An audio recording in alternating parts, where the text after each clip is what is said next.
Il y a quelques années encore, le consommateur était dans une démarche de sanction uniquement. C'est-à-dire que si on avait un propos malheureux, je peux vous citer le cas à l'époque d'Abercrombie sur le fait de n'habiller que les gens beaux, il y avait très vite une sanction avec un impact business très fort, donc une perte de, les chiffres qui sont sortis, c'est moins 10 points aux US, moins 5% de part de marché dans le monde, donc on avait cette sanction. Aujourd'hui, ce qui est intéressant, c'est que du coup, 65% des gens sont belief driven, donc vont acheter une marque selon ce qu'elle représente sur les convictions sociétales et ce qu'elle représente dans la société, son rôle. Et en fonction de la prise de position, les consommateurs vont considérer une marque pour la première fois, voire l'acheter pour la première fois.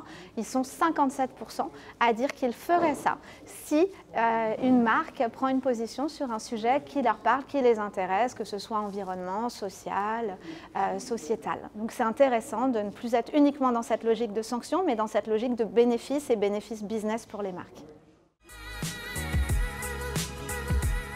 Les marques ont clairement à y gagner. Ce qu'on voit, c'est que de toute façon, le silence n'est plus une option. Ne pas prendre position aujourd'hui sur un sujet sur lequel on est attaqué ou un sujet de société qui est sur notre territoire fait qu'on peut être sanctionné dans tous les cas.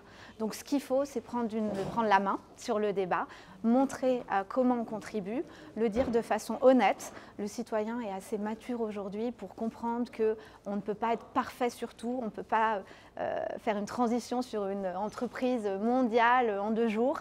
En revanche, il faut lui expliquer, il faut lui dire pourquoi et il faut dire ce qu'on fait concrètement.